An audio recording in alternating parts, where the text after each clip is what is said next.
The Daasanach are semi-nomadic people who inhabit the border area of South Sudan, Ethiopia, and northeastern Kenya. The Kenyan Daasanach live around Lake Turkana along the Kenyan-Ethiopian border in Marsabit County. Their area is known as Ileret, which literally means place of circumcision. Circumcision of both male and females is a dominant cultural practice in this community. This is performed as a rite of passage at puberty, after which young stars are declared adults and thus ready for marriage.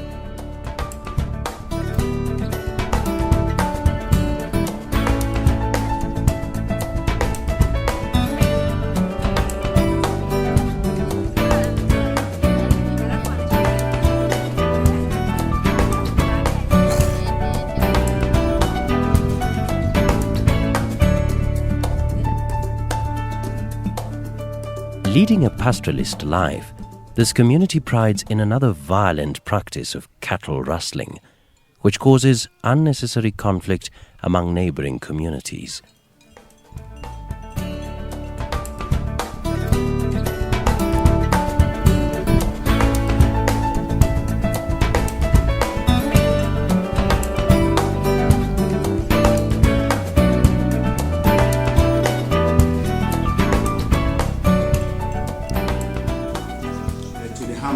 With our goats the side of Ethiopia kwa sababu huko hakuna maji na there's no rain. Sasa ile maji tuko nayo ni balls ambayo is not safe. Watu sometimes wanapata diarrhea because they are not washing. Watu hawaogi mguu wanaingia wakiwa mtu anakanyaga mafi anaingia. So that's a problem we are facing. Haya maji yakona tukisema tu nadhani ni Mungu ndiye anatuchunga kwa sababu hatuelewi. Haya maji tukiendanga kuchota hata atuoshi miguu, tunaingiza miguu ndani. Tukienda hata ukiwa na vumbi unaanza kuingia. Kuna mwingine naye akikuja hawezi ongoja anaingia. Unakanya labda na hatuna viatu. Sisi hapa hii community yetu sana sana hatutumii viatu, ni wachache ndio wale wanajieza labda wako na viatu. Mwenye ana viatu hata akikuja anaingia. Naye kuna wanyama pia wanakufa. Na kuna hata wadudu wanakufianga ndani. Hivyo maji sio safe. Mshi tukichota tu tunakunywa na ingine tunapikia. Hata hatuna madawa ya kutumia kwa maji. Women remain the most oppressed in this marginalized community as they carry the burden of providing for all the needs of their families, apart from security, which the men provide.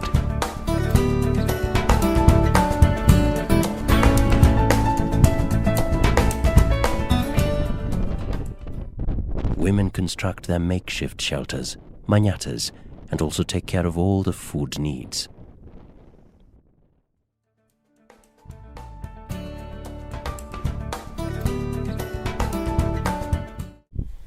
Sana hiyo upande wetu wengine kwanza wapati hiyo chakula msaada. Ikikuja inaingia katikati ya center ya Ileret, na tukiangalia kuwasomi wengi wale wachache wamesoma wako huku.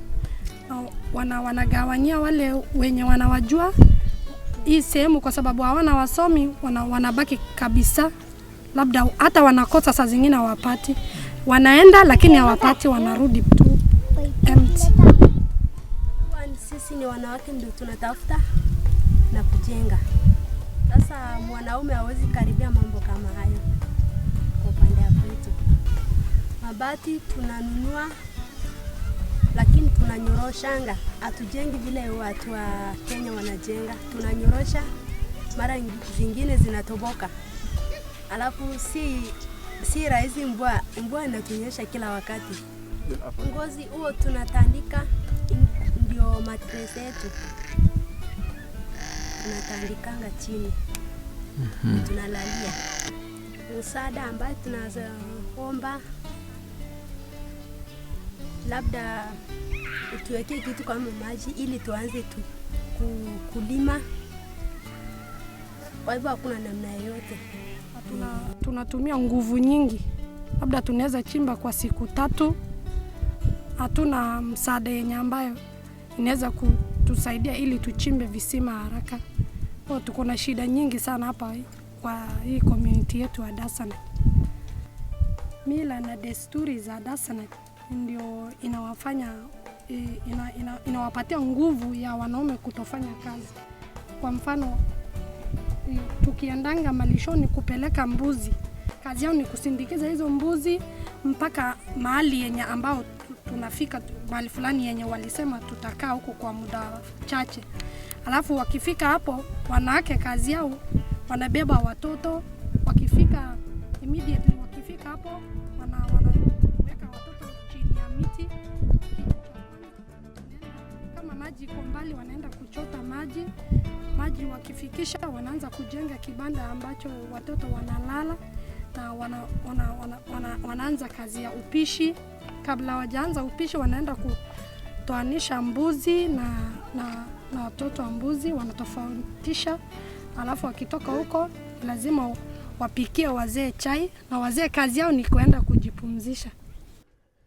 Extreme poverty is a characteristic of each and every Daasanach homestead, which only relies on the livestock and some fishing in Lake Turkana for their survival. In addition, the land is too dry and hardly receives any rains, thereby making any crop farming impossible. Donkeys are the main means of transport, used to ferry goods from one point to another and even sometimes carry the sick to hospital. This is as a result of a very poor road network, which makes it very difficult for any cars to access these villages.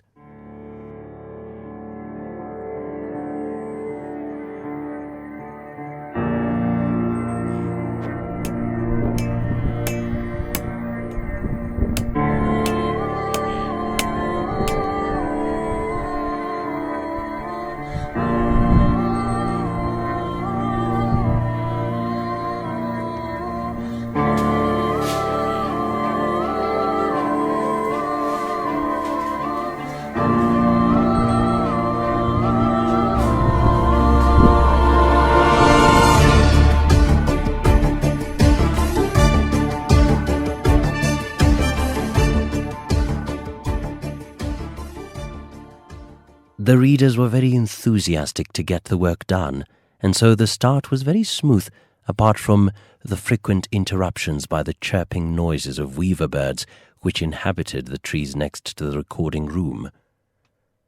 Some of the readers also encountered difficulty in reading owing to the tonal nature of their language. The extremely hot and windy climate also heavily worked against our comfort, because the blanket-padded recording booth would get very uncomfortable due to extreme heat. We also had to hire a thick canvas material to block off the strong wind with its accompanying noise. When we start about 15 years or 16 years ago, I was an engineer, and when we spread the good news here, because people they don't know about good news, it became a very big insult. People were ganging against us. They wanted to kill us. They wanted to to do some bad things on us, but the Lord has really protected us. We have seen you, but know that when you go, we'll miss you, but we'll be remembering you in our prayers. We successfully concluded this project by issuing certificates of appreciation to the reader after paying for their services.